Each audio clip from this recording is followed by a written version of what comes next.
warahmatullahi wabarakatuh. Perkenalkan, nama saya Cindy Marlina, BP 18298, mahasiswa STEKIP Askia Padang. Baiklah, di sini saya akan mensimulasikan RPP saya kelas 5 tema 1, subtema 1, pembelajaran ketiga, guna untuk menyelesaikan UAS bersama Ibu Silviana Nasrul sebagai dosen pengampu mata kuliah pembelajaran IPS SD. Selamat menyaksikan. Assalamualaikum. Waalaikumsalam, Bu. Selamat pagi anak-anak Ibu. Pagi, Bu. Apa kabarnya? Alhamdulillah, luar biasa. Tetap semangat. Allahu Akbar. Alhamdulillah sehat ya. Sekarang kita mulai pelajaran kita dengan membaca doa. Ketua dipersilakan. Siap, Grok. Berdoa mulai. Bismillahirrahmanirrahim. Raditu billahi rabbah wa bil islami dinah wa bil muhammadin nabiyya wa rasulullah. Rabbil zidni ilman warzuqni fahman. Amin. Silahkan anak-anak ibu membaca ayat Al-Quran. Nosi. A'udzu billahi minasyaitonir rajim. Bismillahirrahmanirrahim. Qul a'udzu birabbin nas, malikin nas, ilahin nas, min syarril waswasil khannas, alladzi waswisu fi sudurin nas, minal jinnati wan nas. Shadaqallahul azim. Baik, Ibu akan membacakan arti dari ayat yang telah dibacakan oleh Nosi, yaitu Quran Surat An-Nas, yang artinya, katakanlah, aku berlindung kepada Tuhan yang memelihara dan menguasai manusia. 2. Raja manusia. 3. Sembahlah manusia, sembahan manusia. 4. Dari kejahatan bisikan syaitan yang bisa bersembunyi. 5. Yang membisikkan kejahatan ke dalam dada manusia. 6. Dari golongan jin dan manusia. Itulah arti dari Quran Surah An-Nas. Sekarang sebelum kita belajar, kita ambil absen dulu ya.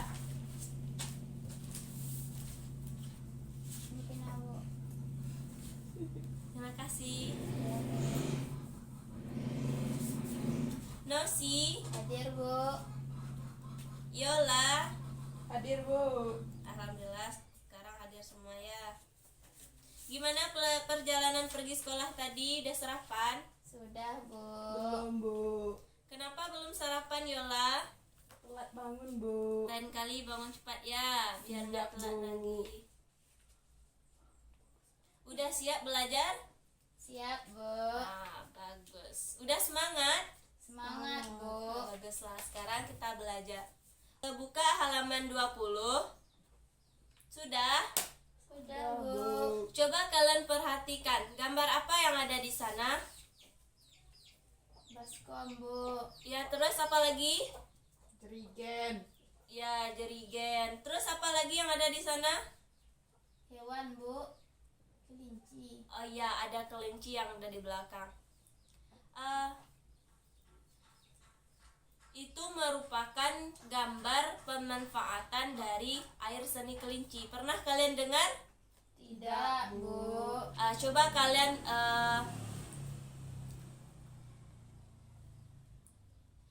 kalian bacakan teks tersebut dalam hati. Ibu kasih waktu 5 menit untuk membacakan teks tersebut. Mana sih dari selesai ini?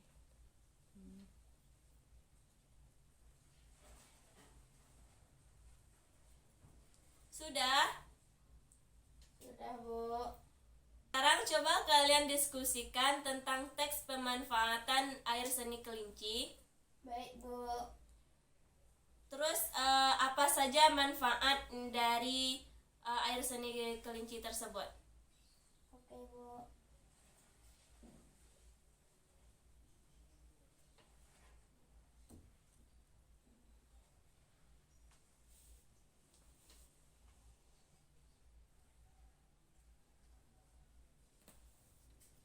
Setelah kalian membaca buku teks, di situ ada manfaat dari air seni kelinci. Apa manfaat dari air seni kelinci?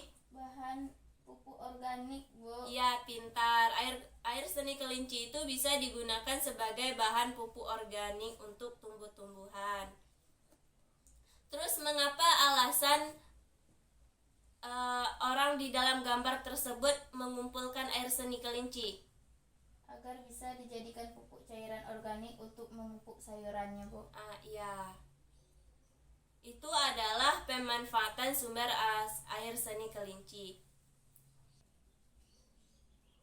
Harus ke depan, Bu. Di tempat duduk juga nggak apa. Apakah anak-anak ibu paham terhadap materi dari pemanfaatan air seni kelinci? Paham, Bu. Coba Nosi jelaskan apa yang dipahami dari teks tersebut. Di dalam teks ini menjelaskan bahwa air seni kelinci ini bisa digunakan untuk bahan pupuk cairan organik. Di mana bahan pupuk cairan organik ini bisa digunakan untuk tanaman sayuran kita yang kita tanam di belakang rumah kita, baik pun di ladang kita gitu, dengan menggunakan air seni kelinci ini. Cuma itu, Bu. Sekian, Bu. Terima kasih. Ya, pintar. Terima kasih ya Nosi. Ya, Itu Bu. adalah penjelasan yang disampaikan oleh Nosi tentang pemanfaatan sumber air seni kelinci. Kemudian coba kalian buka halaman selanjutnya, Ya, Bu. yaitu ada materi tentang Nilai, Bu. nilai Pancasila. Sekarang coba kalian bacakan sila pertama. Nilai Pancasila yang pertama. Nilai ketuhanan yang Maha Esa, Bu. Bacakan secara detail semuanya. Sudah? Sudah, Bu. Apa makna dari sila pertama, nilai sila pertama?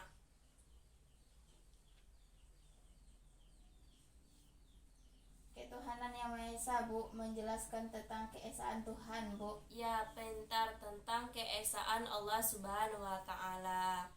Yang kedua yaitu nilai. Kemanusiaan yang adil dan beradab, Bu. Coba pahami dulu semua nilai Pancasila yang ada lima itu. Nanti Ibu tanyakan kepada anak-anak Ibu apa yang kalian pahami tentang nilai-nilai Pancasila.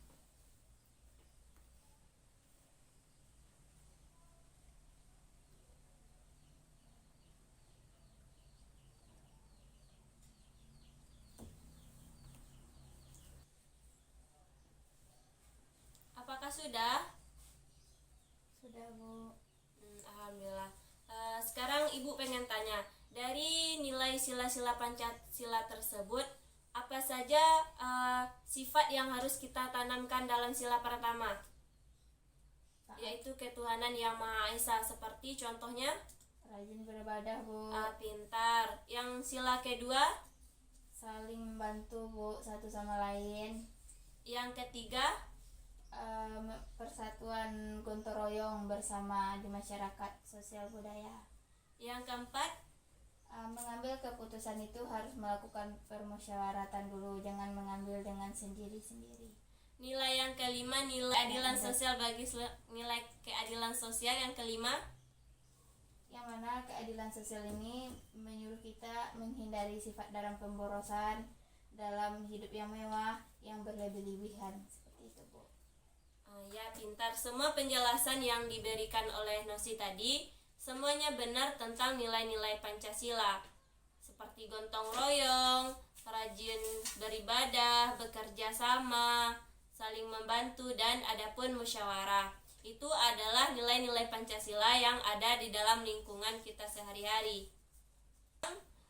Setelah anak-anak ibu membacakan teks tersebut dan teman juga telah menyebutkan makna dari nilai Pancasila, Sekarang Ibu beri latihan kepada anak-anak Ibu untuk meringkas nilai-nilai Pancasila serta menyebutkan contohnya satu-satu dari nilai Pancasila 1 sampai nilai Pancasila 5. Kerjakan di buku latihan, nanti setelah selesai kita akan bahas bersama. Pinjam pena, Bu. Makasih, Bu. Ya, Sudah, Bu. sekarang coba bacakan satu orang ke depan hasil dari latihan kita tadi. Baiklah, saya akan membacakan hasil latihan kami berdua yang mengenai tentang sila Pancasila. Yang pertama, sila pertama yang menyatakan ketuhanan Yang Maha Esa. Yang mana di ketuhanan Yang Maha Esa ini memberi contoh tentang bacalah doa sebelum makan atau kita mengucapkan bismillah dalam melakukan segala hal sesuatu. Yang kedua yaitu sila kemanusiaan yang adil dan beradab, di mana di sini tentang kemanusiaan kita kepada orang lain maupun dengan saudara kita, yang mana tolong menolong. Contohnya, dalam perjalanan kita melihat nenek-nenek yang mau menyeberang, nenek ini tidak bisa nyeberang akan sendirinya, jadi kita harus menolongnya dengan baik mungkin. Selanjutnya, persatuan, yang mana dalam sila ketiga ini menjelaskan tentang persatuan masyarakat. Di sini bisa kita contohkan dalam kerja bakti bersama di lingkungan sekitar sendiri atau di desa kita, melakukan seperti kerja bakti membuat jalan atau membangun suatu gedung. Selanjutnya, musyawarah, di mana dalam sila keempat ini menjelaskan tentang kemusyawaratan, yang menjelaskan bahwa dalam pengambilan keputusan itu tidak boleh dengan ego kita sendiri, tidak boleh kita menegangkan dengan hak kita. Kita harus juga musyawarah dengan orang lain dulu, baru kita bisa mengambil keputusan bersama. Yang kelima yaitu keadilan sosial bagi seluruh rakyat Indonesia. Yang dimaksud dalam sila kelima ini keadilan, yang mana kita itu harus menghindari sikap boros, sikap yang tidak baik dengan merugikan orang lain. Kita harus menghargai kerja orang lain agar orang lain itu baik pula dengan kita. Contohnya itu dalam bekerja sama, kita harus mewujudkan menguntungkan diri kita dan menguntungkan juga untuk bagi orang lain. Dan di sila yang kelima ini kita harus saling menghargai dan menghormati satu sama lain. Sekian, terima kasih, dikembalikan kepada Ibu. Terima kasih kepada Nosi. Itu jawabannya benar. Jadi berarti Nosi itu telah paham tentang nilai-nilai Pancasila. Ya, Ya, Bu. berarti nilai Pancasila tersebut bisa juga kita terapkan dalam lingkungan kehidupan kita. Apakah Nosi mengerti ataupun Yola paham? Paham, Bu. Bagus kalau paham. Jadi nilai Pancasila itu sangat penting dalam kehidupan bermasyarakat, biar kita saling menghargai, saling tolong menolong, ataupun saling toleransi dalam kehidupan. Baiklah, jika anak-anak Ibu telah paham tentang nilai-nilai Pancasila, kita lanjut saja pembelajaran kita hari ini, yaitu tentang letak geografis Indonesia. Jadi, sebelum Ibu jelaskan, kepada anak-anak Ibu perhatikan peta yang ada di dalam buku. Jadi, letak geografis adalah letak suatu daerah dilihat dari kenyataan di bumi atau posisi daerah itu pada bola bumi dibandingkan dengan posisi daerah lainnya. Letak geografis ditentukan pula oleh segi astronomis, geografis, fisiologis, dan sosial budaya.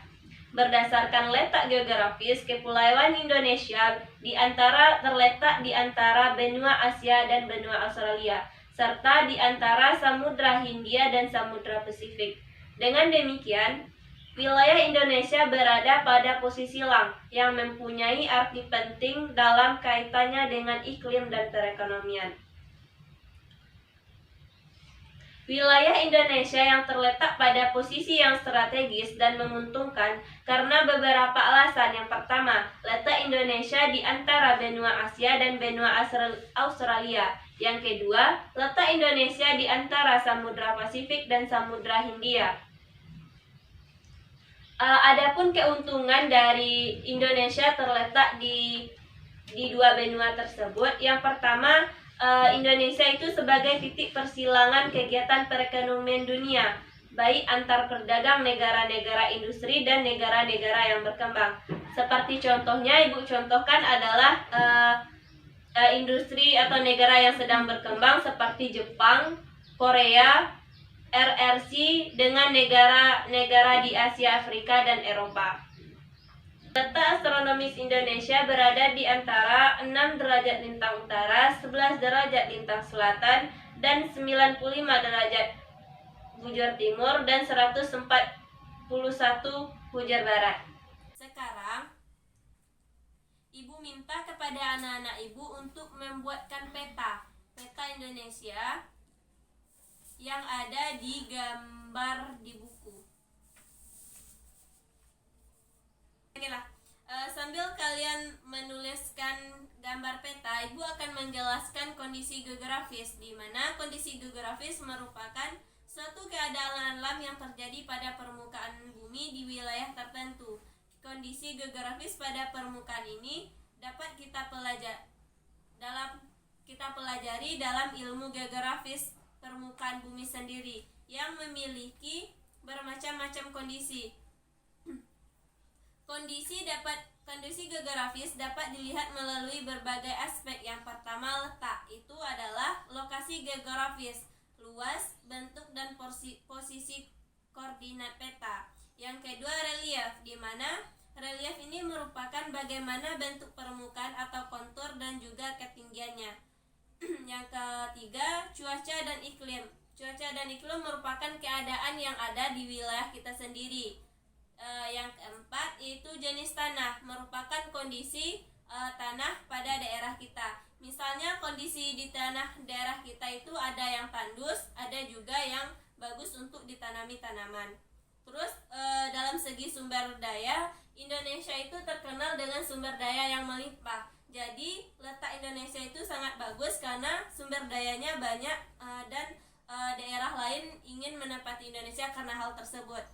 Terus adanya itu flora dan fauna, keadaan hewan yang tumbuh dan berdiami dalam suatu wilayah. Indonesia juga banyak memiliki flora dan fauna. Itu merupakan kondisi geografis Indonesia. Apakah anak-anak Ibu paham? Paham, Bu. Terus gimana pengerjaan petanya? Apakah sudah siap? Sudah. Coba kalian ke depan memperlihatkan. Ya, gambarnya bagus tapi mungkin kurang warna.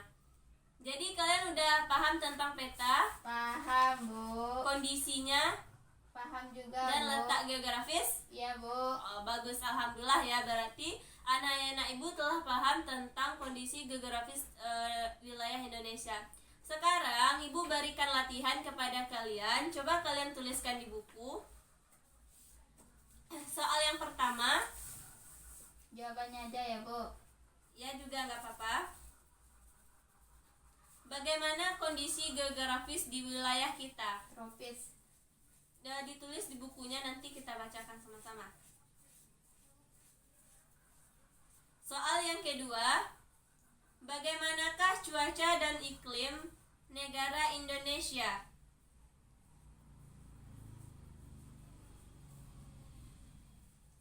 Sebutkan jenis tanah yang ada di Indonesia. Yang keempat, bagaimana sumber daya alam Indonesia dan apa saja sumber daya alam tersebut bisa bermanfaat bagi Indonesia dan orang lain. Ibu ulangi, bagaimana sumber daya alam negara Indonesia dan sumber alam tersebut bisa dimanfaatkan oleh orang Indonesia ataupun diekspor keluar. Yang kelima, sebutkan flora atau hewan yang mendiami wilayah negara Indonesia. Apakah telah menulisnya? Kasih waktu 5 menit untuk anak-anak Ibu menjawab soal latihan. Baiklah, apakah anak-anak Ibu telah selesai mengerjakannya? Udah, Bu. Sudah, Bu. Coba bacakan, coba kumpulkan ke depan hasil dari yang tadi.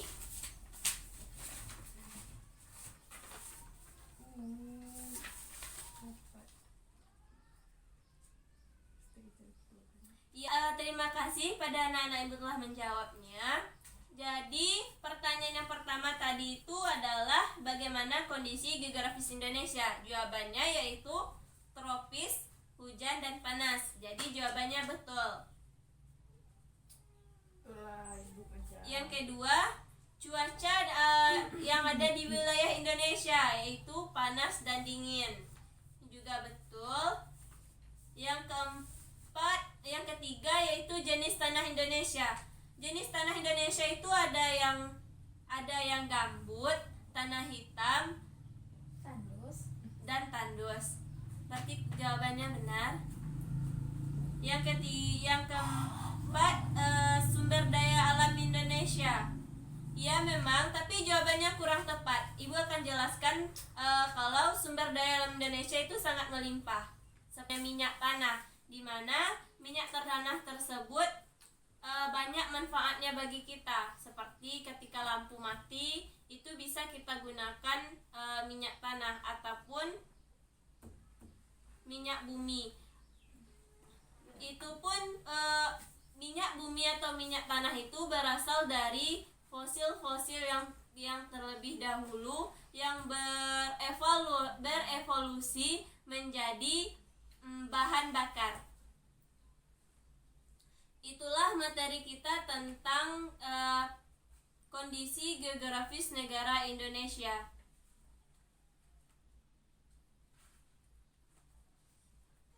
Jadi, apakah anak-anak ibu telah paham? Paham, Bu. Alhamdulillah, berarti anak-anak ibu telah paham materi kita tentang kondisi geografis negara Indonesia. Sebelum kita akhiri pembelajaran kita hari ini, coba anak-anak ibu simpulkan apa saja pembelajaran kita hari ini. Ada yang ingin menyimpulkan? Nosi, silahkan. Baiklah, saya akan menyimpulkan materi pada hari ini yang mengenai tentang pemanfaatan air seni kelinci, Pancasila, dan geografis. Yang pertama, kesimpulan saya yaitu tentang pemanfaatan dari seni air kelinci bisa digunakan sebagai bahan pupuk cair organik untuk tumbuhan. Selanjutnya terdapat kepada sila Pancasila yang terdapat kelima sila tersebut yang kita tanamkan dalam kehidupan kita sehari-hari. Ada sila ketuhanan yang Maha Esa, ada sila kemanusiaan, persatuan, permusyawaratan, dan keadilan sosial bagi seluruh rakyat Indonesia. Selanjutnya tentang geografis, yang mana geografis Indonesia terletak pada 2 benua dan 2 samudera, yang mana yaitu benua Asia dan benua Australia, dan di tengah-tengahnya dan di antara Samudra Hindia dan Samudra Pasifik, di mana terdapat ekstra ekonomi terdapat di Litang 60 Litang Utara, 11 derajat Litang Selatan, 95 derajat Bujur Timur, dan 141 Bujur Barat. Yang mana kondisi di Indonesia itu kondisi cuacanya, kondisi iklimnya itu iklim tropis. Terus pemanfaatan sumber daya alam terdapat di Indonesia banyak sekali. SDNA-nya seperti tambang, minyak tanah, terus batu bara. Cuma ya itu saya kembalikan kepada Ibu. Baik, terima kasih kepada Nosi. Apa ada lagi yang ingin menyimpulkan? Tidak, Bu. Baiklah. Jadi itulah pembelajaran kita pada pagi hari ini. Kita akhiri saja pembelajaran kita hari ini dengan membaca doa. Kepada ketua dipersilahkan. Siap. Berat, bersyukur, mulai. Alhamdulillahirabbil alamin. Assalamualaikum warahmatullahi wabarakatuh. Ya, saat jalan pulang. warahmatullahi wabarakatuh. Waalaikumsalam warahmatullahi wabarakatuh.